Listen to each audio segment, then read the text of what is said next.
Tanah itu ditawarkan waktu itu sama saya sama penjual tanah 10 miliar. Saya cuma pegang uang waktu itu 1, berapa miliar gitu. Oke. Kenapa saya berani? Karena saya merasa ada guru-guru saya di belakang. Di perjalanan baru mulai, proyek itu gagal. Kumpullah kita diskusi musyawarah, mufakat sama anak-anak masjid. Kan kita bikin gerakan GET 30K. Gerakan 30.000. Itu 1 orang. Mereka kan ada bahasa framing. Penggalangan dana ini saya itu menggelapkan uang gitu. Saya mengambil uang dari umat. Atas dasar apa mereka menuduh saya tanpa bukti dan diberitakan kepada publik. Dokter mungkin sudah lihat ya akun Nusantara itu ya. Dia sebagai apa kapasitasnya? Ngomong gitu ya, expose di sosial media. Lu sebagai apa di sini? Lu yang punya tanah. Untuk tanah yang 7 kafling itu Mas Taki sudah ikhlaskan. Ikhlas. Bagaimana dengan pertanggungjawaban dana yang sudah dikumpulkan dari umat? Salah satunya kepentingan untuk masjid tersebut, tapi kan harus dibagi. Begini.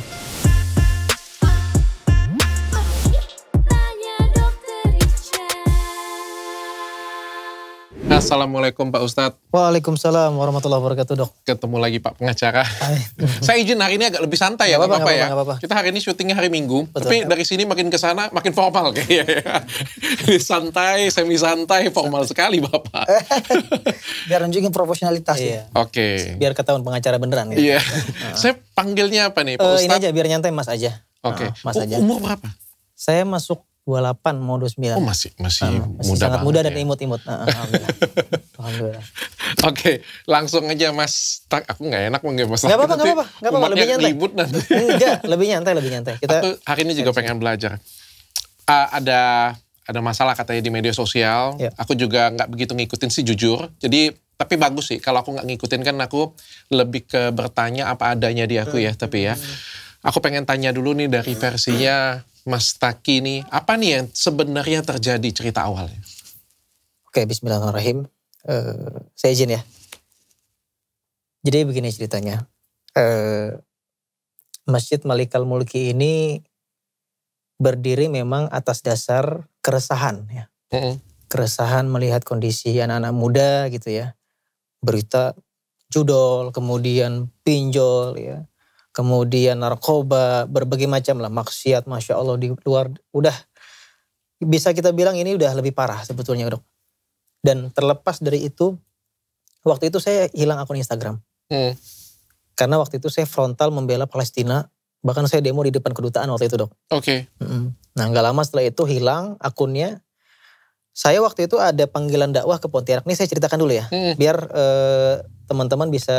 Utuh ya? Iya utuh. Maksudnya ini mumpung kita lagi ngobrol santai ya. Iya. Waktu itu saya ke Pontianak. Ada undangan dakwah gitu ya. Saya berangkat ke sana. Itu lagi dalam posisi akun Instagramnya hilang, Dok. Tapi waktu itu saya bikin akun Instagram baru. Oke. Kalau boleh saya tahu kapan itu? Itu 2020-an. Iya 2020-an. 2021. 2021, oke. 2021. Hilang akun itu lama itu. Ada setengah tahun. Jadi bisnis juga goyang kan. Karena kita akun Instagram itu sangat berharga sekali kan. Kita buat posting, marketing segala macam. Saya berangkat ke Pontianak. Waktu di sana itu saya dipertemukan lah ya. Alhamdulillah ya atas izin Allah ketemu sama orang-orang baik. Ya ada Ustadz Lukman, ada Ustadz TN. Yang Masya Allah beliau bergerak di daerah itu dengan masjidnya beliau. Yang mana saya tertarik, tertegun ya. Ketika saya melihat keresahan di luar sana tentang anak muda. Saya melihat juga gitu. Ada masjid yang masjid ini beda dari yang lain gitu loh, Dok. Nah ternyata waktu saya ngobrol-ngobrol sama Ustadz Lukman waktu itu Bang. Beliau bilang sama saya. Ki, kalau mau akun ente balik, bahasanya gitu. Ente baliklah sama Al-Quran kata beliau. Ini secara tidak langsung nyindir saya ini. Karena selama saya berbisnis 2019, 2020 sampai 2021. Itu kan dikasih kenikmatan Alhamdulillah ya. Dikasih kenikmatan ya bisa punya bisnis, punya usaha. Bahkan mungkin di saat itu umur orang yang masih 25 tahun, 23, 24 tahun ya. Belum dapat pekerjaan tapi saya dikasih nikmat sama Allah waktu itu. Saya fokus bisnis. Terus saya ngerasa ditampar gitu. Ente bangun masjid Ki kata dia. Loh kenapa Ustaz? Masjid itu tempat kembalinya orang kata beliau. Tempat ngasuhnya anak-anak muda kata beliau. Oke. Gak lama setelah itu saya diajaklah ke ruangan beliau menjelaskan nama itu pun bukan nama dari saya. Jadi nama itu adalah inisiasi dari beliau. Dari surah Ali Imran ayat 26, ayatnya qulillahumma malikal mulki tu'til mulka man tasya. Jadi malikal mulk, jadi raja yang maha merajai. Jadi nama itu diambil ya kan, dan disambungkan lah, karena saya waktu itu kan setiap malam itu sering gitu ngajak follower saya live ya, baca Al-Mulk bareng, ngaji bareng gitu ya bahasanya. Dan nama saya Taki Malik, ya kan. Walaupun Maliknya itu namanya dinisbatkan sama ayah saya. Oke. Kan nama saya Taki ya. Jadi disambungkanlah sama beliau. Ada namanya Malikal Mulki. Programnya seperti ini Baitullahnya, Baitul Qur'annya, Baitullah itu masjidnya. Jadi masjid itu asasnya, yaitu holdingnya gitu. Jadi kenapa? Karena beliau menceritakan masjid di zaman Rasul itu berbeda dengan zaman sekarang gitu. Kalau zaman sekarang mungkin ya udah bangunannya, fisiknya bagus, tapi kan kadang orang mau sholat dibukanya pas lagi azan aja, azan berkumandang dibuka gitu kan. Habis itu setelah selesai sholat dikunci kan gitu ya. Bahkan tidak sedikit kita melihat berita ada orang yang mungkin kalau berpakaian, mohon maaf ya, full dengan tato, yang dia mau taubat, dia balik sama Allah, diusir ya kan, dipandang sebelah mata gitu. Itu menjadi pergerakan dalam hati saya gitu loh. Saya juga gak kepikiran gitu kalau saya tuh mau bikin masjid sebetulnya. Nah singkat cerita, pulanglah saya ke Jakarta, dan percaya tidak percaya Dok, omongan beliau benar. Seminggu kemudian ketika kita sudah niatin mau bikin masjid, tanahnya juga gak tahu di mana. Gak tahu kita di mana. Ada tanah di Pondok Indah dulu tuh, tanah kosong. Kita doa, ya Allah kalau memang tanah ini engkau izinkan buat dibangun ya masjid, mudahkan ya Allah. Udah, kita doa dimanapun, tanah yang kosong, ya kan. Singkat cerita, waktu itu kita ditawarkan lah sama ada tanah di daerah Cibinong, dan kita sudah bayar DP. DP-nya hampir 900 juta waktu itu. Di perjalanan ketika kita sudah DP, ternyata informasinya di kawasan itu mau dibangun banyak masjid Dok. Jadi ada 3-4 masjid. Jadi sudah saya pikir ada gak mungkin. Masjid ya? Iya gak mungkin kata saya. Gak mungkin nih Masjid Malikal Mulki berdiri di sini. Ya udah kita diskusi ya kan. Saya sama istri diskusi. Kemudian sama keluarga. Carilah tanah. Nah gak sengaja lewat postingan. Yang rumah saya ini sekarang nih. Yang kawasan ini sekarang. Nah jadi ada tanah tanah kosong. Rumah gitu kan. Kebetulan kita memang mau pindah juga. Mau hijrah dari Jakarta gitu kan. Ya udah datanglah kita ke sana, ke kawasan itu dulu namanya Laterna. Bertemulah kita sama marketingnya, kita ngobrol-ngobrol gitu kan. Saya lihat nih tanahnya kosong gitu kan, walaupun memang gak terlalu luas. Saya memutuskan waktu itu, saya diskusi sama istri, yang kalau misalnya tanah masjid itu dibangun di tengah kota ini, kebayang gak berapa banyak anak muda yang balik kepada Allah. Akhirnya saya diskusi sama istri, sama orang tua, oke, bagus di sini. Tanah itu ditawarkan waktu itu sama saya sama penjual tanah 10 miliar. 10 miliar. Ditawarkannya 10 miliar? 10 miliar. Sorry saya potong ya. Informasi yang ditulis di sini katanya harga asalnya itu 18 miliar. Itu saya juga gak ngerti. Jadi awal offering saya waktu negosiasi langsung itu 10 miliar. Bukan 18 miliar. Jadi angka 18 miliar tidak ada. Itu bisa saya pastikan tidak ada. Yang betul 10 miliar. Kalau 18 miliar gak masuk akal Dok. Tanah 1.200 ya kan, dan lokasi juga dari jalan utama itu ke dalam masih 300 meter gitu loh. Ini tanahnya di mana? Di tengah kota Bogor, di Tanah Sareal. Tengah kota Bogor. Nah, kemudian saya dipertemukan lah sama yang punya tuan rumah. Yang punya tanah waktu itu. Ngobrol, saya ceritakan lah niat baik saya. Mas gitu kan. Saya niat mau membangun masjid di sini, saya bilang.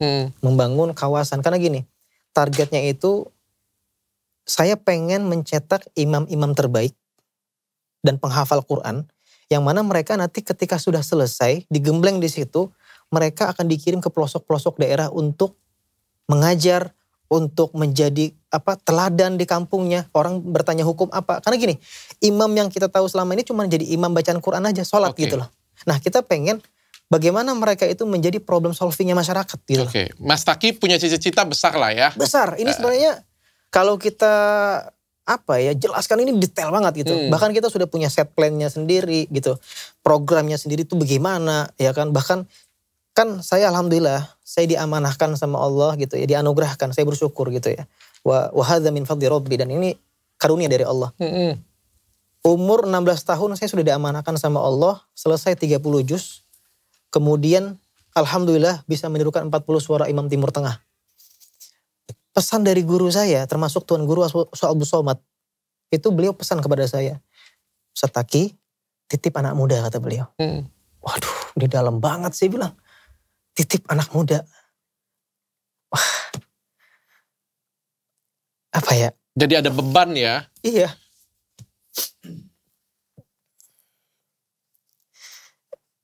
Jadi ini bukan tugas gampang sebetulnya. Tugas berat ya. Karena ini bagi saya adalah amanah. Bahkan beberapa pesannya Ustaz Abdul Somad itu beliau sering sekali pesan beberapa poin-poin. Ustaz Taki harus begini, Taki harus begini, harus begini. Kata beliau, Ustaz katanya, saya nggak mau katanya. Indonesia ini anak mudanya diisi dengan orang LGBT, kata beliau. Wah, saya bilang.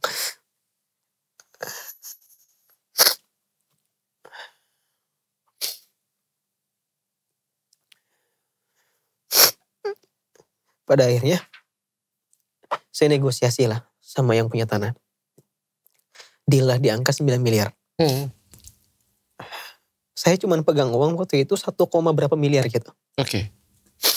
Dan itu memang sudah ada uangnya berjalan setelah 4 bulan ketika kita bergerak. Saya tuh gini, kalau ada gerakan kebaikan, saya posting di Instagram. Kenapa? Karena saya merasa ya kita pengen dong masuk surga bareng-bareng sama follower. Oke. Ya kan? Saya pengen dong gimana caranya kita bisa menata, ya, kita bisa memperbaiki kehidupan kita, terkhusus anak-anak muda ini balik semua sama Allah gitu.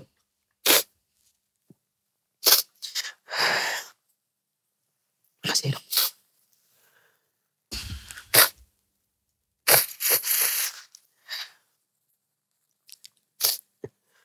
Dan saya ketika saya menerima amanah itu, wah ini bukan sesuatu yang gampang gitu kan. Oke. Karena saya biasa cuma dakwah dipanggil ya kan, terus ngisi di atas mimbar.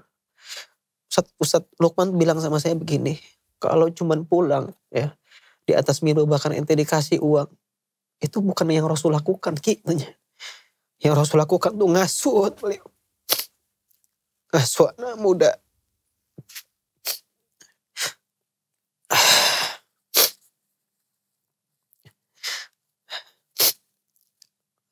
Pokoknya gini, setelah saya deal 9 miliar sama beliau, saya memberanikan diri waktu itu. Bilang sama beliau gini, Mas, saya izin bayar lahan ini secara bertahap. Oke. Karena saya gak mau berurusan dengan bank. Gak mau riba juga. Gak mau riba juga. Sesuatu yang baik bagi saya, masa ya harus dimulai dengan sesuatu yang gak baik gitu. Oke. Saya niat ikhtiar waktu itu selama setahun itu bisa menyelesaikan 9 miliar. Selama 1 tahun? Selama 1 tahun, berarti cicilannya 667 juta. Oke. Kenapa saya berani? Karena saya merasa ada guru-guru saya di belakang. Yang siap ngasih nasihat, yang siap support, yang siap maksimal apapun mengorbankan untuk anak muridnya lah bahasanya. Oke. Satu sisi itu. Kedua, saya merasa waktu itu saya lagi ada project, ada bisnis gitu yang akan berjalan, yang insya Allah ini kita bisa nutupin ini gitu loh. Makanya saya sebenarnya gak pernah berharap dari uang umat gitu loh dok. Gak pernah saya berharap. Kalau memang bisa kita sendiri ya sendiri gitu loh. Kenapa saya iakan waktu itu termin selama 1 tahun sebulan 667 juta. Karena saya yakin insya Allah saya bilang Allah pasti bantu. Allah pasti akan selesaikan gitu loh. Di perjalanan baru mulai project itu gagal. Oke, tahan dulu sampai di sini. DP-nya berapa kalau boleh saya tahu? DP-nya 1 miliar. 1 miliar. Sisanya 600. Jadi gini, DP 1 miliar, cicilan per bulan itu 667 juta. 67 juta selama 1 tahun. Selama 12 kali 1 tahun, berarti ya? 12 kali. 11 kali. 11 kali ya? 11 kali. Yang pertama DP ya, sudah dihitung 1 miliar, termin, ya. lalu 600-an. Iya. untuk 11 bulan Iya. ke depan ya. Habis itu sudah selesai. Itu dinotariskan. Dinotariskan. Oke, saya boleh tanya sebelumnya. Sebelum bangun masjid ini, ini tanahnya 1.200 meter persegi ya. Kemampuan ekonominya dari Mas Taki sendiri, Ustadz Taki sendiri, mampunya memang pada waktu itu ada uangnya cuma 1 miliar itu? Bukan. Kalau secara ekonomi waktu itu kita udah banyak habis. Jadi gini, di tahun 2021 ya sayangnya. Waktu itu kita lagi ada problem di travel umroh lah waktu itu. Travel umroh itu COVID. Jadi kita ada keberangkatan 2 bus jamaah yang harusnya sudah siap berangkat di bulan Maret 2020. Kan COVID tuh. Nah waktu itu kita gagal berangkat. Karena force major kan. Itu sesuatu yang tidak bisa kita kendalikan. Seiring berjalannya waktu, jamaah ini saya tanya, Bu, Pak, uangnya mau saya kembalikan gak? Jamaah ini bilang, gak usah Ustadz, nanti aja. Paling cuma sebentar, karena kan kita gak tahu COVID kemarin kan ternyata lama kan. Setahun, 2 tahun, ekonomi orang kan lagi lesu. Ya kan, ada yang bangkrut, ya berdarah-darah segala macam. Singkat cerita, di tahun kedua atau tahun ketiga waktu itu, jamaah ini minta dibalikin uangnya. Oke. Padahal seharusnya opsi dari travel yang paling bijaksana adalah ibu uangnya gak hilang, ibu bapak bisa berangkat tapi ibu bapak mungkin nambah uangnya. Karena peraturan waktu itu berbeda. Satu kamar harus 1 orang segala macam ya kan karena kondisi COVID. Gak bisa, mereka tetap pengen minta uang. Bayar dengan uang tabungan pribadi ya kan. Bahkan waktu itu saya punya BMW. Mobil BMW itu saya jual, itu yang seri 4 yang dari Arif Muhammad. Saya jual ya kan, bentuk tanggung jawab saya gitu. Ini moral saya gitu loh. Udahlah, nama baik lebih penting daripada segalanya saya bilang. Karena konsekuensi sebagai public figure itu seperti itu gitu loh. Saya jual, saya bayar semuanya itu berapa ratus juta, bahkan hampir miliaran saya waktu itu saya bayar. Saya balikin uang orang banyak kan. Karena uang sudah kita setorkan sama pihak Saudi, maskapai sudah siap semua, hotel sudah siap semua, dan mereka yang di sana nggak mau kembali uang. Gitu. Jadi ini sebuah salah. Jadi ekonomi waktu itu sempat turun. Nah, ketika saya pengen ngurus masjid ini, ada sesuatu bisnis yang jadi harapan saya. Tapi ternyata ya begitulah ya, manusia ini punya rencana. Allah yang menentukan takdirnya seperti apa kan gitu. Singkat cerita, di termin kedua itu kita gagal bayar. Termin kedua? Bukan, iya termin kedua. Tidak sesuai dengan perjanjian. Yang harusnya 667 juta, kita cuma mampu bayar 100 juta waktu itu masalah. Ya, 100 juta ya. Bulan ya. DP bayar, habis itu bulan kedua bayar, bulan ketiga tetap bayar. Tetap bayar? Kita selama 12 bulan itu kita tunaikan wajib bayarnya, semampu kitanya. Oh semampu? Jadi gini, saya kan gak bisa maksa ya dok ya. Ketika kemampuan pribadi saya, ternyata bahkan ada orang, gini saya tuh ngajak orang, kalau mau berinfak atau sedekah itu hak mereka, saya cuma ngajak. Kalau kalian mau ya silahkan, tapi kalau gak mau ya udah. Karena gini, orang yang berinfak di jalan Allah itu balik buat diri dia sendiri, bukan buat saya gitu loh. Ya kan? Kenapa? Kalau kita yang beramal di dunia, itu kan sejatinya kita lagi investasi buat amal kita di akhirat. Saya gak paham poin ini. Poin pertama DP 1 miliar nih, dibayarkan nih. Bulan ke depan, 1 bulan kemudian 637 jutanya dibayarkan tidak? 667 dibayarkan? Kita gak bisa mampu bayar. Oh bulan kedua sudah tidak mampu bayar? Cuma terbayar 100 juta lebih? Karena kondisi bisnis ya kan, tidak sesuai harapan, lesu waktu itu. Bulan ketiga, bulan keempat, dan pihak dari sana memang sudah ngomong, ini gimana Ustadz ya kan. Perjanjian kita begini-begini, saya sampaikan kondisi ekonomi, Mas gini, saya begini-begini, bisnis lagi begini-begini gitu kan. Dan saya gak mungkin berharap uang dari umat, atau saya gini, kan ada juga bahasa ya, mungkin ya dari mereka ngomong, Ustadz antum punya relasi katanya. Antum punya relasi, antum punya kenalan sama orang-orang penting. Minta uang itu bagi saya menurunkan marwah. Dan saya, dok bisa tanya deh sama, ini teman-teman Malikal Mulki semua nih yang hadir nih. Istri saya, orang tua saya, adik-adik saya, mereka tahu saya adalah orang yang paling gak bisa minta uang gitu. Padahal bisa aja saya ngomong, Pak minta tolong Pak 1 miliar. Pak minta tolong 1 miliar. Pak bisa banget. Tapi orang tuh ketika kita minta uang tuh apa ya, responnya kan pasti ada mungkin dia ngasih. Tapi kan kadang-kadang kita nggak tahu apa responnya dia segala macam gitu. Walaupun ini memang buat kebaikan. Nah, saya nggak ada mental. Saya nggak ada keberanian buat ngomong itu kepada orang. Walaupun saya dekat sama dia. Partner bisnis lah atau apa, atau teman dekat lah gitu ya. Nah, di perjalanan itu sampai cicilan yang terakhir. Sampai cicilan ke-12. Tidak selesai. Tidak selesai, tapi kita ada itikat baik. Setiap bulan tetap bayar? Setiap bulan kita tetap bayar. Tapi 150 juta. Tidak ya full? Kan? Tidak full. Total sampai 1 tahun bersama DP sudah bayar berapa? 2,24 miliar. 2,24 miliar. Dari total 9 miliar yang disepakati. Dari 9 miliar yang disepakati. Oke. Mas, tadi saya ada pertanyaan yang sebenarnya belum terjawab. Kalau, sorry ya saya harus bertanya ya. Sebagai host saya harus bertanya dan saya harus jujur. Waktu saya membeli sesuatu, pasti saya yakin dengan kemampuan saya. Kalau saya mau bikin sesuatu ya, saya mau beli rumah nih, misalnya rumah saya mau beli 1 miliar ya. Saya pasti tahu. Saya harus punya uang sekitar 3-4 miliar. Karena untuk beli rumahnya segini, untuk beli isinya segini lagi, untuk berdiri. Saya nggak mau konyol, saya mau beli rumah 1 miliar, duit saya baru berapa? 10 juta.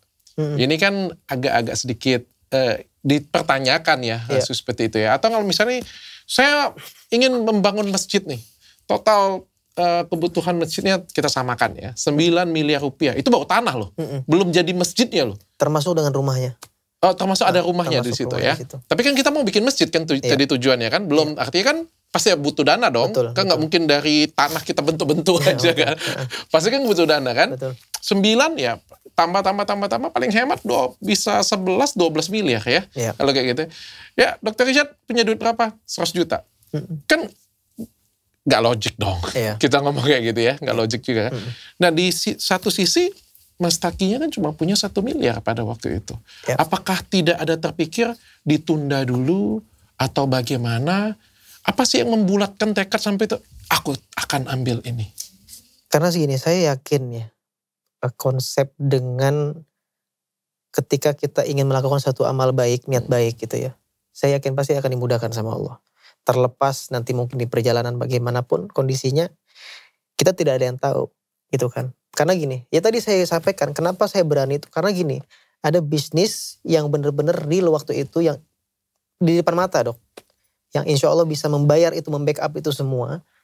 Tapi ya lagi-lagi gini, kita kan gak ada yang tahu kondisi ya, harapan yang kita lakukan itu kan tidak sesuai dengan apa yang terjadi kan di depan mata kita. Jadi kalau saya gini, konsepnya, saya gini, dulu ingat gak dok, saya pernah lelang jam tangan Rolex. Itu laku di angka 1,2 miliar. Kalau gak salah. Di bid sama Mas Gilang, Juragan 99. Dan uang itu kondisi Malikal Mulk ini lagi butuh gitu. Seharusnya bisa kan kita bayar gitu ya. Tapi gak tahu kenapa hati saya tuh mikir gini, ada masjid yang lebih membutuhkan gitu loh dalam hati saya. Akhirnya waktu itu ya saya sampaikan lah sama Kiai Lukman kan. Kiai, uang ini saya serahkan buat Munzalan. Jadi ada namanya Masjid Munzalan di Yogyakarta. Mungkin dia lebih membutuhkan. Loh, Ki, Masjid ente kan juga butuh Ki. Terus saya bilang gini sama beliau. Ki, ayatnya kan intan surullah yansurkum. Kalau kamu tolong agama Allah, tolong kebaikan, tolong agama ini, Allah juga akan nolong kita. Gitu kurang lebih bahasa artinya. Saya percaya konsep itu. Di perjalanan, ya, bagaimanapun kan gini, sebagai seorang hamba ya, itu kan hitung-hitungan matematika secara logika ya. Nah kalau saya itu meyakini gitu ya, ada hitung-hitungan yang itu tidak bisa dipikirkan dengan akal manusia bagaimanapun. Jadi ini sebenarnya ini bab iman sih ya. Saya coba pahamin bagian itu ya. Ini bab iman sebetulnya. Bab iman itu kan bab bagaimana ketika kita percaya, ya Allah aku kan ngurus masjidmu ya Allah. Ya kan, aku ngurus rumahmu, aku ngurus anak-anak muda nih buat balik kepadaku. Jadi keyakinan gitu loh. Keyakinan saat itu. Tapi memang saya akui ya, dalam hitungan bisnis ya itu salah sebetulnya. Saya akui gitu. Nah singkat cerita, ketika tanah ini sudah dibayar dengan di angka 2,2 miliar, yang penjual tanah ini udah mulai resah lah. Resah gitu kan. Terus kita bernegosiasi lah. Negosiasi, ya kan. Bahkan waktu itu kita berangkat ke Andara, ke rumahnya, saya sebut aja ya, Mas Pawas yang punya tanah dan Mas Sirhan ya. Kita datang, ada Abi, bahkan saya ngajak satu investor juga, partner bisnis saya gitu. Kemudian ada satu lagi rekan kita juga datang dengan niat baik. Apa ya, tujuannya untuk berdiskusi bagaimana keinginan kita itu bisa diterima dengan baik oleh yang punya tanah. Tawaran kita adalah, Mas, izinkan kami menyelesaikan tanah ini tapi diperpanjang waktunya. Oke. Minta waktu 1-2 tahun. Tapi insya Allah selesai. Gitu loh. Kenapa saya yakin waktu itu? Ya, saya bawa investor. Ya kan. Yang mana investor ini bahasanya dia bisa bantu kita tapi dengan konsep bertahap juga gitu loh. Cicil ya. Cicil juga gitu kan. Tapi dari pihak sananya tetap gak mau. Negosiasi itu. Alot segala macam ya kan. Dan pada akhirnya waktu itu mereka gugat kita di pengadilan gitu kan. Mediasi juga waktu itu ya Bang ya? Iya. Mediasi di pengadilan mungkin Bang Fani. Maunya dari yang punya rumah apa? Coba Bang Fani waktu mediasi. Saya gak ikut soalnya waktu itu. Pada intinya yang punya rumah itu ingin dibayarkan segera saja. Dibayarkan segera atau dikosongkan?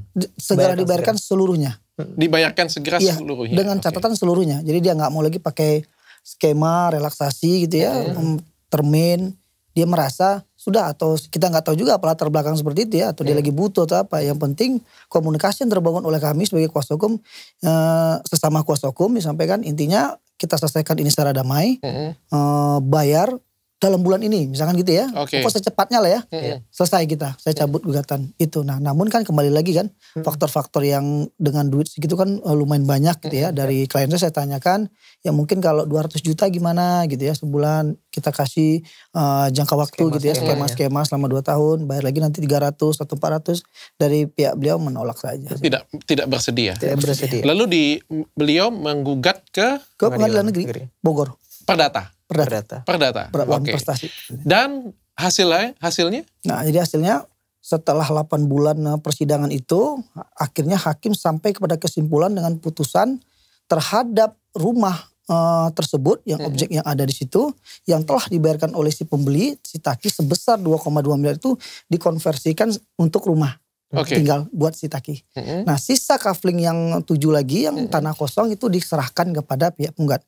Jadi putusan itu saya melihat setelah dilakukan uji formil itu sangat-sangat adil pada waktu itu. Jadi apa yang menjadi keinginan penggugat itu telah dapat bagian masing-masing seluruh para pihak. Oke, jadi dari tanah itu ada rumahnya. Tengah, ya. Jadi rumahnya itu tetap punyanya Taki, sisanya yang lain itu dianggap balik lagi ke tempat yang lama. Ya, termasuk masjid yang ada berdiri di situ. Ustadz, ini saya mau tanya ya. Ini kalau misalnya tanah 1.200, ini proporsi rumahnya berapa, proporsi masjidnya berapa, dan rumahnya ini ada posisinya ada di mana ya? Soalnya supaya saya punya gambaran. Masjidnya itu ukuran 200 meter persegi. Oke. Rumah itu ada 105 meter persegi. Okay. Kemudian kita juga bangunkan dapur umum. Karena kita gini, dapur itu kan tujuannya kan buat, kita kan ada program makan ya. Jadi setiap jamaah yang datang tuh kita kasih makan gitu istilahnya. Biar rumah itu ditinggalin oleh? Rumah itu tinggal nama saya, karena saya pengasuh. Oke. Sampai di sana yang dapat kaflingannya tuh hanya rumah doang. Rumah doang, oke.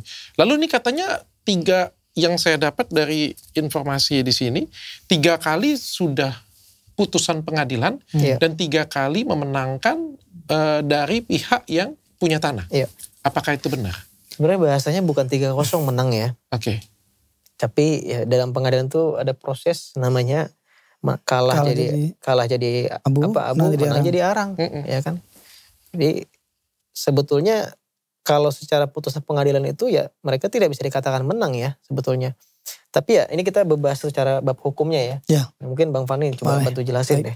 Takut salah-salah saya kalau masalah hukum. Saya lanjut Dok ya. Jadi kalau melihat proses perjalanan perkara ini cukup panjang. Saya itu mewakili Taki sebagai kuasa hukum itu di tahun 2004 Januari ketika gugatan itu dilayangkan oleh penggugat sampai berakhir 8 bulan lamanya di PN. Kemudian berangkat lagi ke pengadilan tinggi. Oke. Selama kurang lebih hampir 5 bulanan. Hasilnya Bang? Kemudian hasilnya itu begini. Di dalam putusan itu kembali lagi. Tidak ada menang atau kalah. Ya. Di dalam gugatan penggugat itu juga meminta ganti rugi. Oke. Kan di dalam gugatan wan prestasi ingkar janji itu ada yang namanya minta biaya ganti rugi, denda, bunga ya. Itu juga ada terus di gugatan. Dan mereka di dalam putusan itu ditolak juga. Oke. Jadi itu satu ya kan. Kalau dia merasa menang, dia diterima itu semuanya. Tapi status tanahnya Bang. Saya bisa paham maksudnya Abang. Ya, misalnya dia minta denda apa-apa. Kita kan pokok dulu Bang. Kita ngomong pokok ya. Kalau imaterial apa-apa itu kan embel-embel belakangnya. Pokok dulu Bang. Pokok. Di dalam perjanjian jual beli itu tidak ada mengatakan pembeli itu akan meminta apa dan segala apanya gitu ya. Nah, ketika dibawalah ke dalam proses pengadilan, penggugat itu meminta kembali tanahnya. Oke. Dari kami bertahan untuk mempertahankan uang 2,2 miliar ini. Kami juga minta itu juga secara adil diputus. Kami nggak mau itu menjadi hangus begitu saja. Kan bisa saja nanti itu putusannya bisa menjadi hangus, DP kan. Iya. Segala macamnya. Dan akhirnya alhamdulillah kami berjuang bersama tim kuasa hukum yang lain gitu ya. Putusan Pengadilan Negeri Tingkat Bogor itu memberikan putusan yang sangat adil menurut kami. Apa Bang? Rumah yang dihuni oleh Taki itu yang telah dibayar 2,2 miliar itu menjadi milik sah Taki Malik. Oke. Dan 7 bidang tanah yang berdiri di atasnya bangunan masjid itu dikembalikan keadaan semula oleh pihak penggugat. Jadi di situ adil. Tidak ada kalau dari para pihak itu tidak mengajukan upaya hukum, selesai. Tidak ada menang, ada kalah.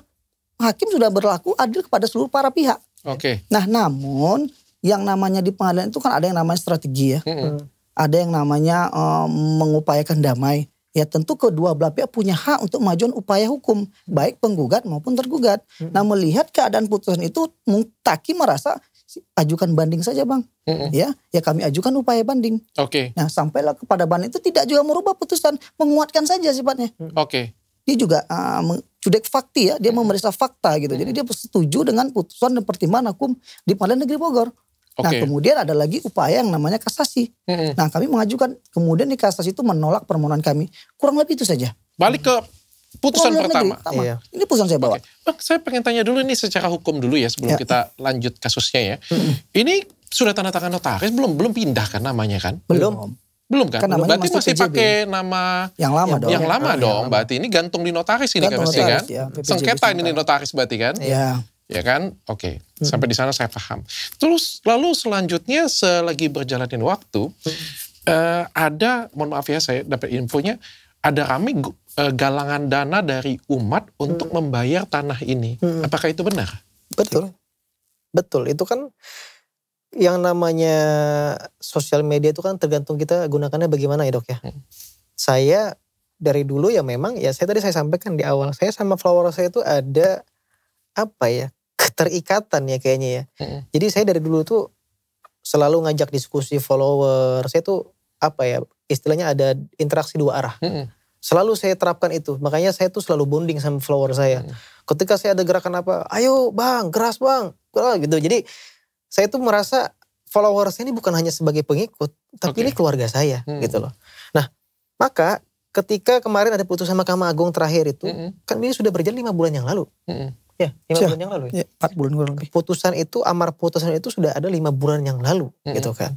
Saya merasa ketika dapat informasi dari kuasa hukum saya, Bang Fani, info ini sudah ada ingkrah dari Mahkamah Agung. Sudah tetap ya kan. Terus saya bilang, oh berarti ini mau dieksekusi ya kan. Kita gak tahu kapan eksekusinya. Sebulan saya tunggu waktu itu, 2 bulan saya tunggu. Oh gak ada pergerakan ini saya bilang kan. Karena saya menunggu kan sifatnya. Karena yang namanya warga negara yang baik ya saya tetap ikut aturan itu. Nah ketika saya merasa tidak ada pergerakan itu, saya merasa oh mungkin pihak tanah ini masih ngasih kesempatan terakhir untuk bisa melunasi sisanya berapa 6 miliar gitu kan. Kumpullah kita diskusi musyawarah mufakat sama anak-anak masjid ya kan, kita bikin gerakan get 30K. Gerakan 30.000 itu 1 orang. Jadi kita cuma minta ngajak teman-teman itu 1 orang 30.000. Karena gini, Malikal Mulki itu berdiri juga dari asas diskusinya saya, musyawarahnya saya sama follower. Dan mereka tahu, follower saya yang dari lama itu pasti tahu gitu. Bahwasannya saya melibatkan follower saya untuk membangun masjid ini. Karena istilahnya gini, dari umat untuk umat gitu loh, Dok. Oke. Ya, jadi kebermanfaatan itu mereka rasakan langsung gitu loh. Nah, sehingga waktu itu saya bikin lah, saya campaign lah gerakan terakhir ini saya bilang sama anak, ini perjuangan terakhir kita, saya bilang. Kita ikhtiarkan, kita masih ada niat baik buat menyelesaikan ini, saya bilang. Terkumpul 500 juta, Dok. Jadi gini, kita deadline itu kan waktu itu putusan kalau nggak salah Mei apa Juni, Bang? Juni ya. Juni ada putusan. Itu kita bulan Juli bergerak ya kan. Bulan Juli bergerak cuma 2 minggu waktu itu. Sampai Agustus ya kalau nggak salah ya Serap ya. Agustus deadline tanggal 20. Kenapa tanggal 20? Saya mikir mungkin di awal bulan sudah ada eksekusi. Oke. Itu pikiran saya. Nah di tanggal 20 itu stuck lah terkumpul. Bukannya 500 sih, 492. Nanti saya tampilkan. 492 juta 492. Itu dari followers dari umat dari ya? Dari follower saya ngajak gitu. Nah itu nanti saya tampilkan. Ini karena gini, mereka kan ada bahasa framing. Kalau saya di penggalangan dana ini saya itu menggelapkan uang gitu. Saya mengambil uang dari umat. Atas dasar apa mereka menuduh saya tanpa bukti dan diberitakan kepada publik. Publik itu kan gini loh. Saya melihat ya orang kita ini ketika ada satu berita dan mereka akan makan gitu loh, Dok. Saya tadi sampaikan ya waktu di presscon ya, Bang ya. Saya bilang kalau mereka menuduh saya, dianggap saya mengambil dana umat, saya bilang yang menuduh yang membuktikan. Simple. Kalau mereka menuduh saya mengambil dari dana umat ini, misalnya anggap ini prasangka asumsinya mereka, saya yang dari perjuangan terakhir ini, penggalangan G30K ini dianggapnya saya mengambil itu buat keuntungan pribadi saya. Saya cetak mutasi rekeningnya, debitnya kelihatan semua, itu ada semua nanti di handphone saya. Jadi Dokter Richard juga harus lihat. Oke, tapi apapun itu sebenarnya iya ataupun tidak, itu kan bukan urusan yang punya tanah juga kan? Sebetulnya, tapi kan ini niat baik kita. Oke, itu mereka bukan urusan mereka ya? Mau kita pakai untuk apa aja? Sebetulnya. Tapi gini, kita sudah ikrarkan sama anak-anak akad kan gini, dalam Islam tuh akad. Akad itu kan terikat, Dok. Kalau akadnya memang pure buat pembebasan lahan gitu kan berarti itu nggak bisa diapa-apain. Oke. Nah berbeda kalau kita membahas tentang operasional kan program itu kan berjalan terus, Dok. Setiap minggu itu minimal kita menyiapkan budget tuh 10 sampai 15 juta. Itu minimal. Kalau lagi rame bisa 40 juta, 30 juta gitu kan. Itu kalikan aja, Dok. Program yang kita berjalan selama 2 sampai 3 tahun ini. Itu kalau saya hitung tadi ada 1,5 miliar sampai 1,8 miliar. Program kita putar gitu loh. Kenapa uang itu nggak boleh buat cicilan lahan? Saya merasa kan proses pengadilan ini kan masih berlanjut ya. Masih terus diproses gitu. Sedangkan bayangkan saya kalau kita ngasih nggak mungkin mereka terima kan lagi diproses di pengadilan. Makanya akad yang saya sampaikan kepada teman-teman follower itu adalah untuk umum gitu, buat operasional masjid Malikal Mulki. Untuk operasional, bukan untuk tanah itu ya berarti? Bukan, operasional. Jadi kita ada rekening khusus, rekening yang yayasan khusus buat operasional. Jadi misalnya buat program kita nyiapin makan, karena setiap malam Ahad itu kita nyiapin makan tuh 300, 500 porsi, kadang 1000 porsi. Jadi 490 sekian juta itu bukan untuk bantu melunasi tanah tersebut? Enggak, buat itu tanah. Tanah? Buat tanah. Tanah atau operasional pure, nih? Itu buat tanah, pure. Tanah? Itu gak diapa-apain. Uangnya masih ada? Masih ada. Masih komplit ya? Masih komplit. Oke. Mas Taki saya pengen tanya, ini ada bahasa yang berbeda. Tadi kan kalau dari bahasa Bapak pengacaranya kan tadi kan katanya, wah ini rumah dikasih ke Taki, sisanya dibalikin ke yang punya tanah. Kalau tadi ada bahasa yang Mas Taki sendiri tadi, wah ini nanti kita akan segera dieksekusi nih. Kalau dieksekusi kan artinya kita akan diambil kan gitu kan. Dan di sini juga dapat keterangan dari tim saya, putusan PN Bogor dan MA mengatakan bahwa Taki one prestasi dan harus mengosongkan tanah 7 kafling. Yang mana yang benar ini jadi ceritanya?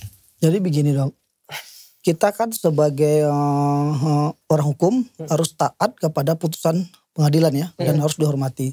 Putusan di dalam Pengadilan Negeri Bogor di amarnya mengatakan menghukum tergugat untuk mengosongkan, ya, kemudian memberikan izin kepada penggugat untuk menguasai lahan bidang tanah kecuali terhadap satu bidang tanah yang di atas berdiri 2 lantai rumah yang tetap sah milik dari tergugat. Oke, saya boleh pegang nggak putusan yang mengatakan itu? Boleh.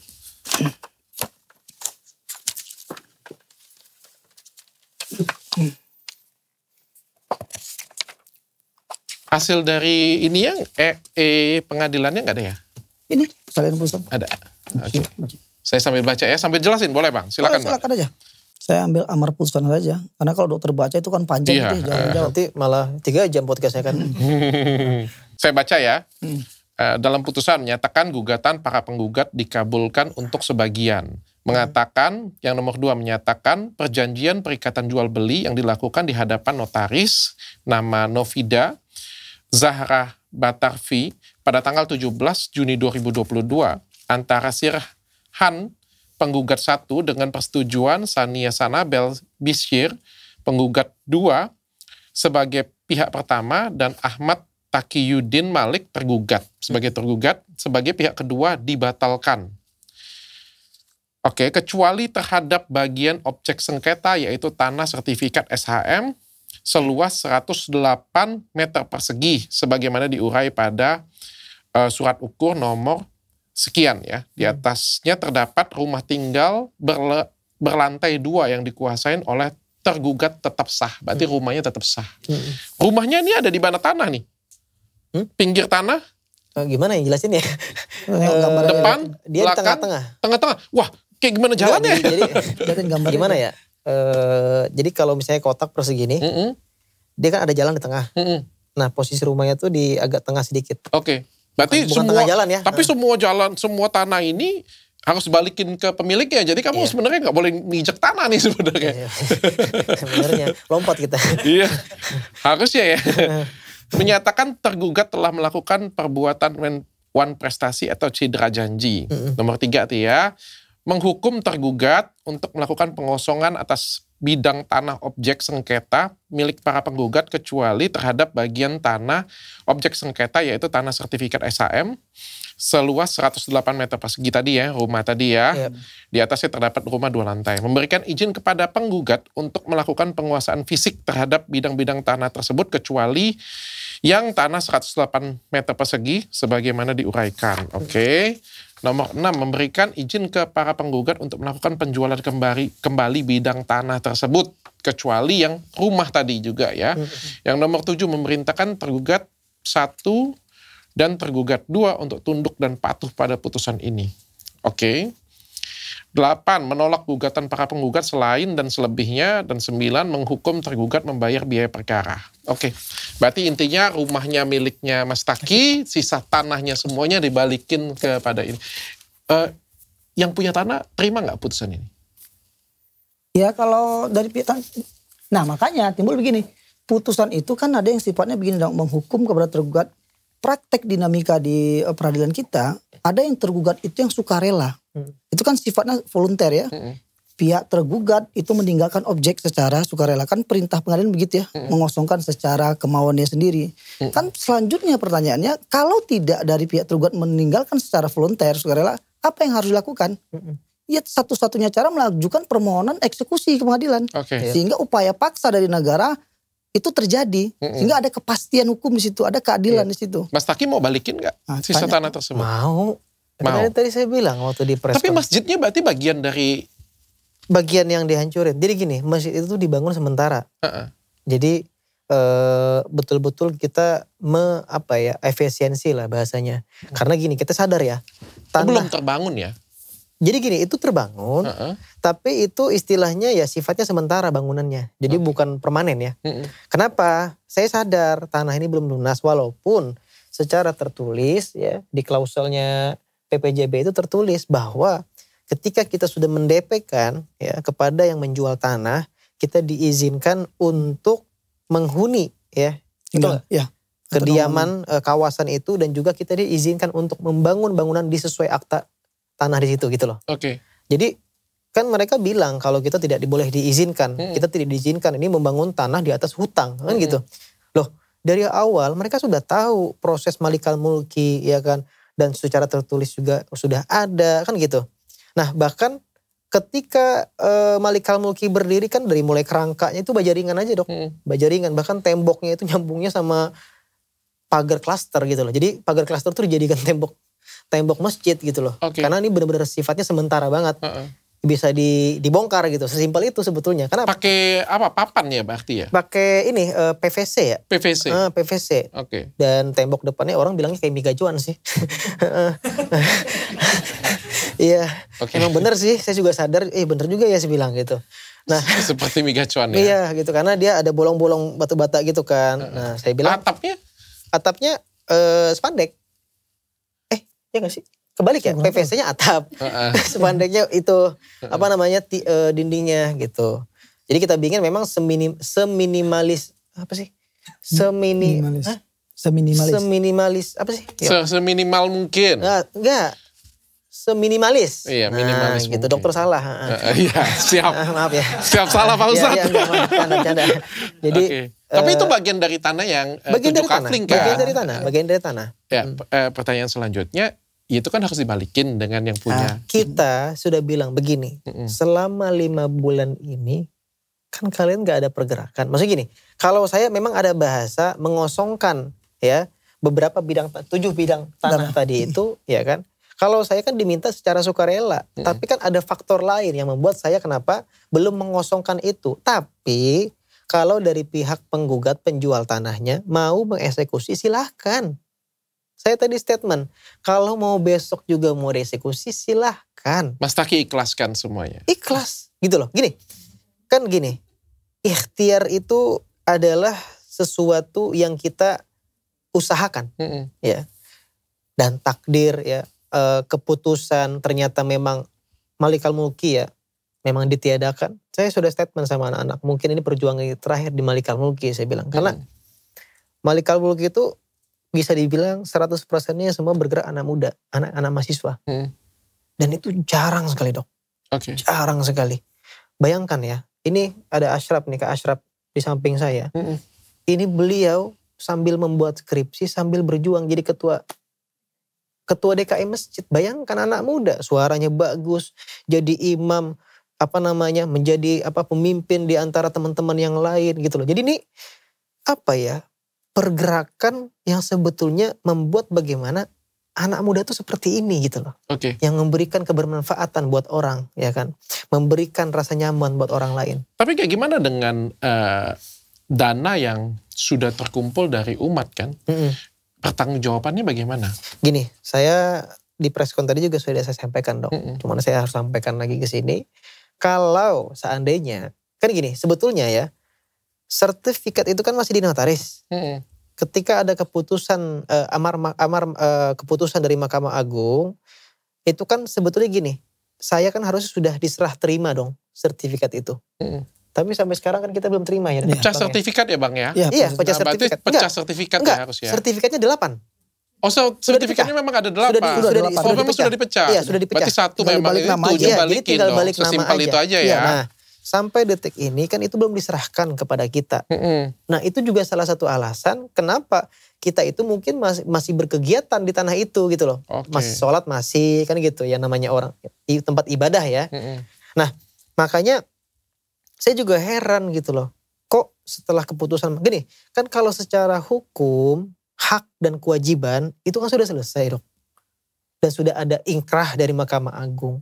Yang anehnya itu kenapa setelah ada keputusan dari Mahkamah Agung ini justru mereka ekspos ke sosial media ya kan, framing segala macam ya kan, dibilang saya mengambil uang umat ya kan, membeli rumah dari yayasan untuk kepentingan pribadi. Itu kan asumsi-asumsi liar yang dilempar kepada masyarakat makan gitu loh, ngerti gak dok?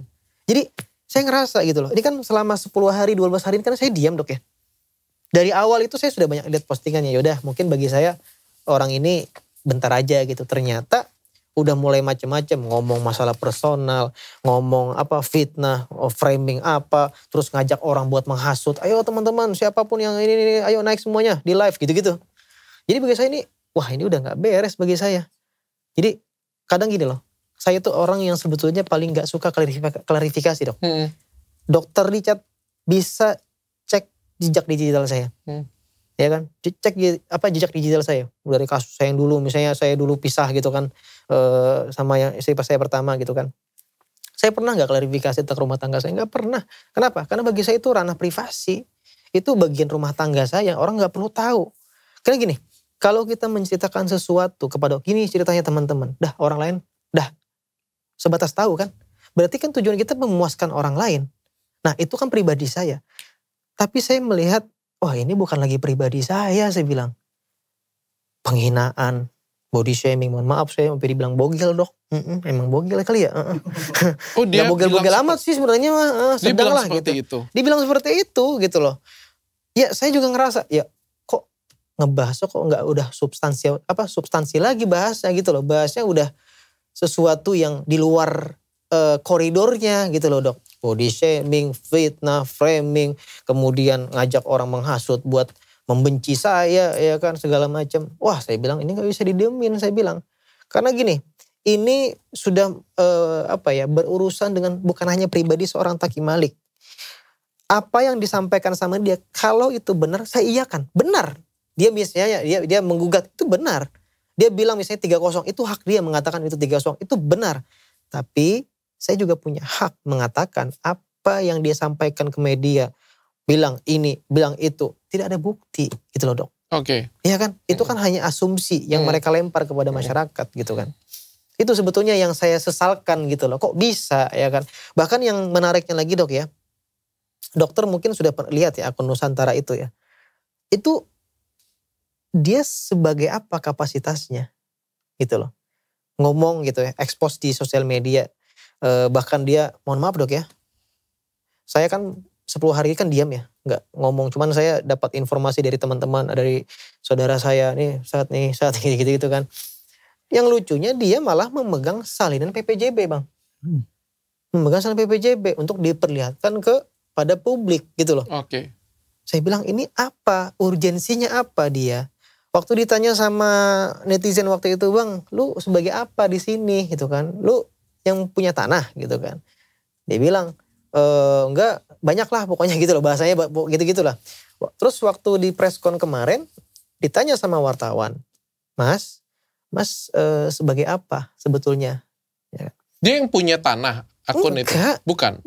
Akun Nusantara itu bukan yang punya tanah? Bukan. Pengacara? Bukan. Jadi sebagai apa tuh? Enggak ngerti. Haters ya? Iya enggak tahu lah ya pokoknya ya. Pokoknya ya udah kita gak usah pikirin haters lah ya. Pokoknya gitu.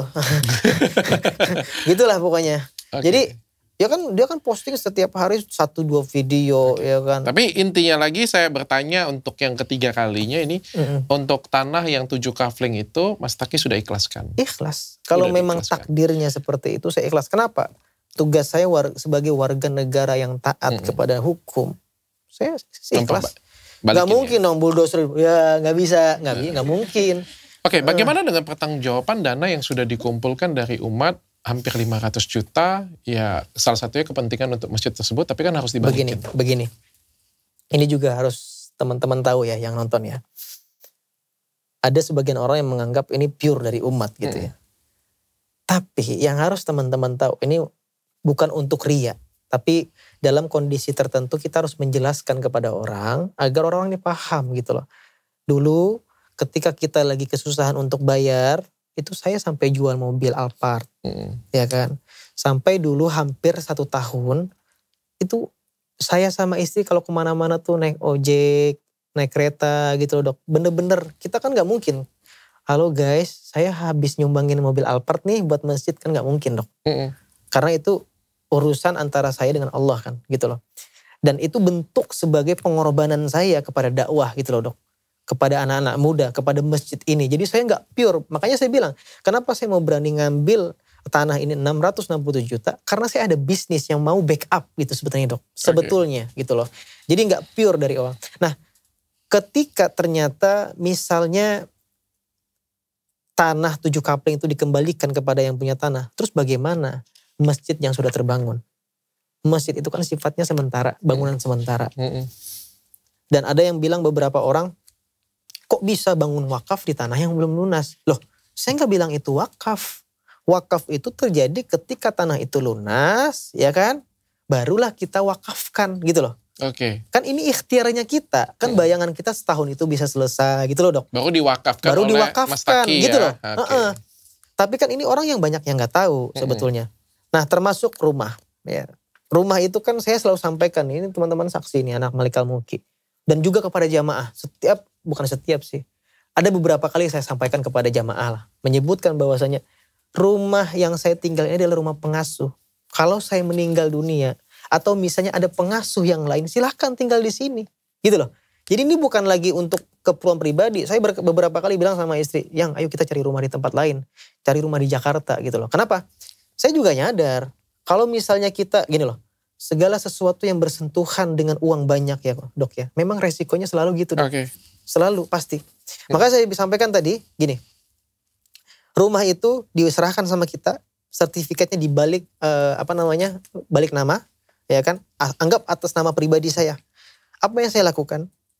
Yang saya lakukan adalah mungkin saya izin dulu sama follower yang udah bersedekah, berinfak. Yang saya lakukan adalah teman-teman rumah ini kita jual. Ya.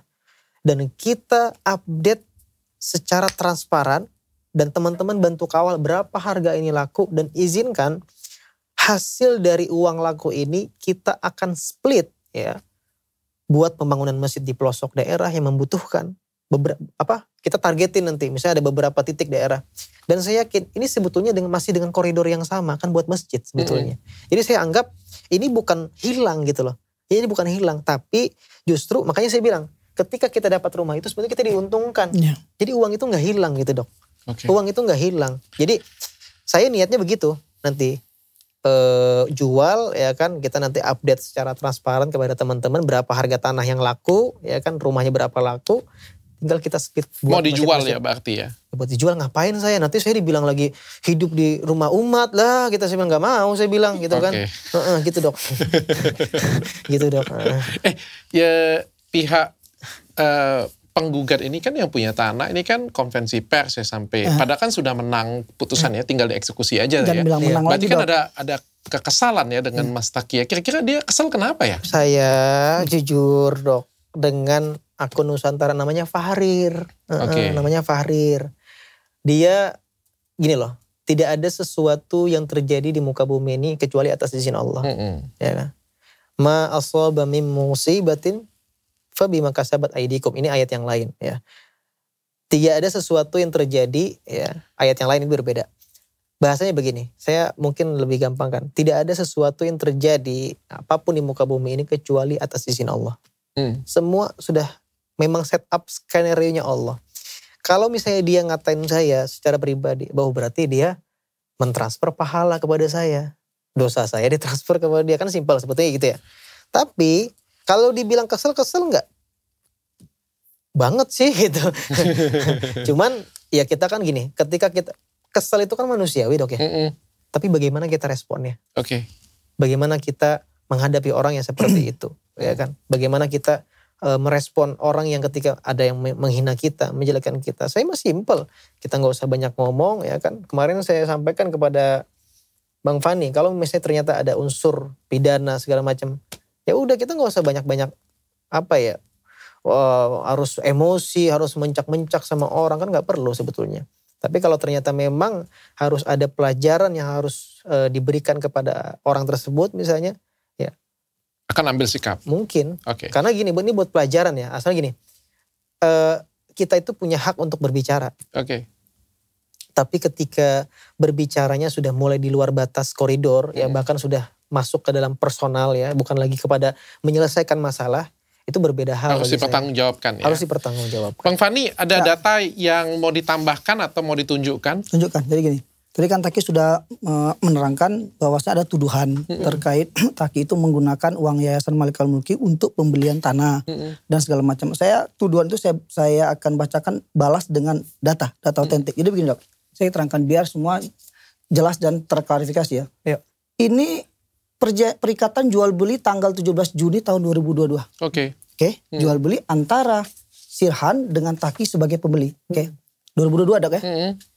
Pada tahun 2023 tanggal 28 bulan 2 Februari akta pendirian Yayasan Malikal Mulki baru berdiri 2023.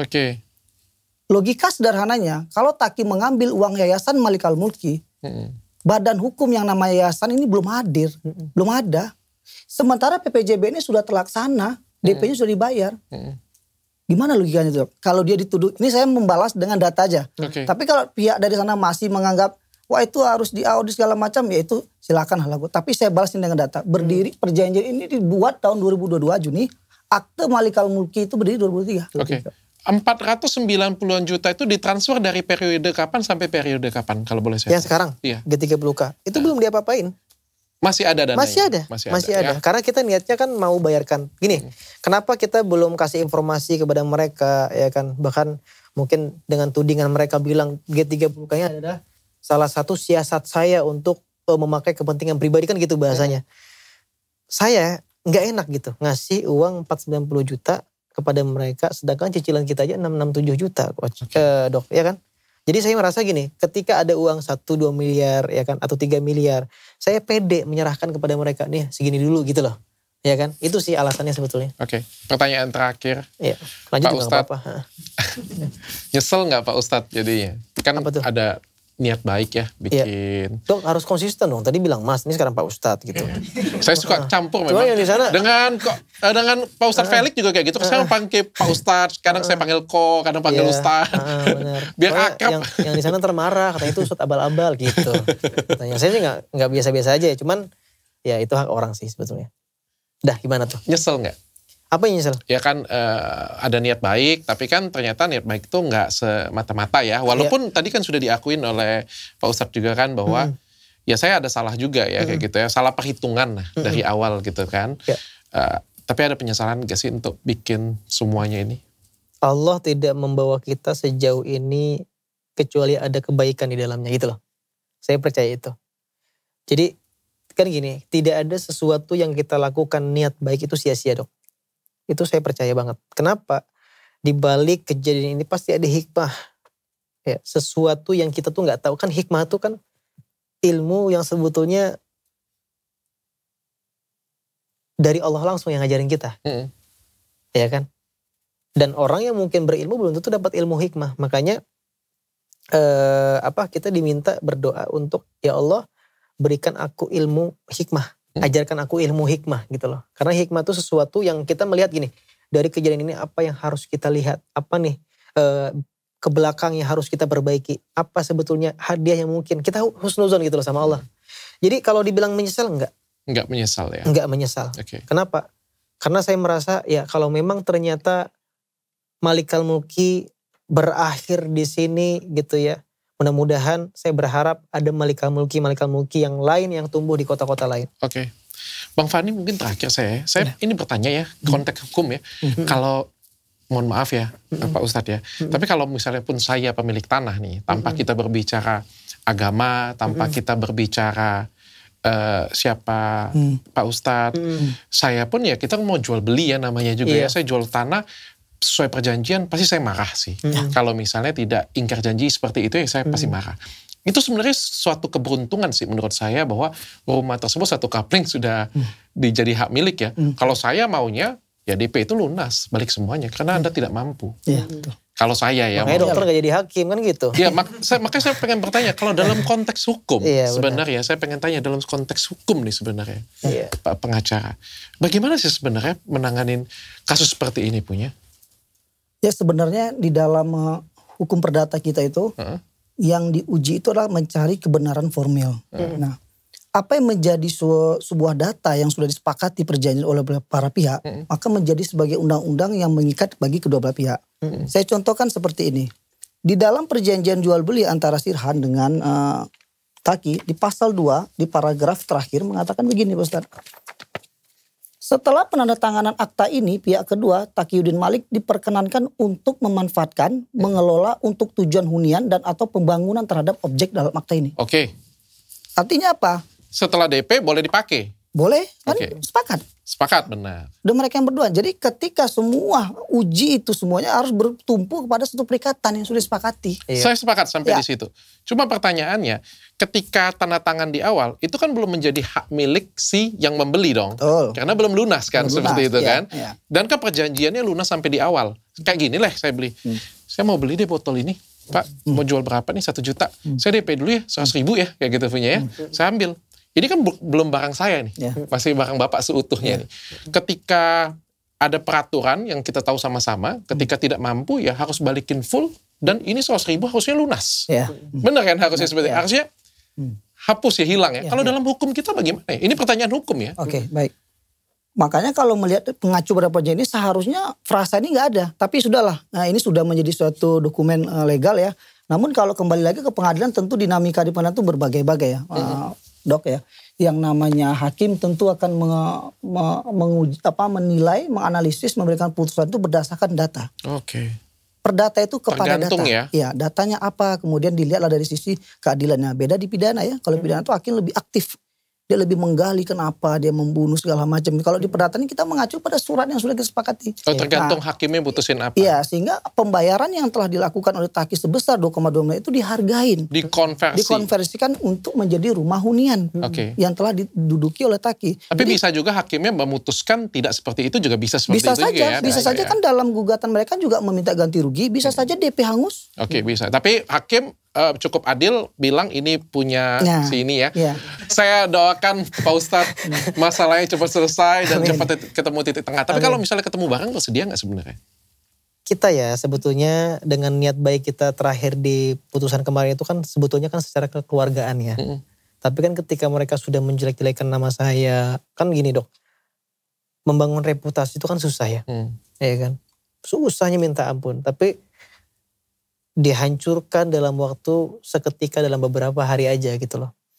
Jadi kalau dokter bertanya apakah masih ada pasti masih bisa, masih ada kemungkinan, pasti. Karena dari mereka mungkin sebetulnya ya bagaimana selesaikan aja, sisanya kan gitu aja Bang ya sebetulnya. Betul. Atau ada yang mau disampaikan Pak Ustadz? Apa ya yang mau disampaikan? Sweet dulu kali ya. Iya. Sampaikan aja. Jadi begini. Ini saya sampaikan kepada siapa? Dengan yang penggugat ya. Oh yang penggugat ya. Pemilik tanah. Bagaimanapun kondisi yang sudah ada ini kan sudah terjadi ya. Dan sudah berlalu gitu ya. Waktu itu kan gak bisa diulang. Perkataan itu gak bisa dimaafkan. Walaupun minta maaf, hati itu pasti ada perasaan terluka kan. Kalaupun seandainya nanti ternyata Allah takdirkan ya. Malikal Mulki masih berdiri tegak ya kan, masih berjalan kegiatannya, ataupun ternyata tidak ada harapan lagi gitu ya. Ya pada akhirnya gini, kan sesama saudara muslim itu kan harus bersaudara ya. Innamal mu'minuna ikhwatun fa aslihu baina akhwaikum. Kalau misalnya ternyata orang-orang beriman itu lagi berselisih, maka saling meminta maaf lah, saling merasa legowo lah, saling ridho satu sama lain. Jadi saya merasa ya udah, kalau apa yang terjadi setelah ini ya mudah-mudahan itu adalah keputusan terbaik dari takdirnya Allah. Tapi bagaimanapun di titik terakhir ini saya masih ada harapan, bukan kepada manusia tapi kepada Allah. Harapan itu saya yakin karena gini, ayatnya ala inna nasrullahi qarib, sesungguhnya pertolongan Allah itu sangat dekat. Sangat dekat, dan saya yakin beberapa nabi zaman dahulu ya, cerita-cerita dahulu, mereka ditolong itu benar-benar di menit-menit terakhir gitu loh. Ya. Nabi ketika dikejar dengan kaum kafir Quraisy itu di menit-menit terakhir, yang mana Nabi ketika ngumpet di gua waktu itu gak kepikiran kalau ternyata ada laba-laba yang nutupin, gak kepikiran. Jadi saya masih yakin, masih percaya gitu ya, kalau ternyata Allah izinkan Malikal Mulki masih berdiri, maka pasti akan dimudahkan. Tapi kalau memang perjuangan kita sampai di sini, mudah-mudahan semakin banyak masjid-masjid yang lahir di Indonesia ini, terkhusus ya beberapa daerah, bahkan mungkin ratusan bahkan ribuan. Saya berharapnya seperti itu. Amin. Insya Allah.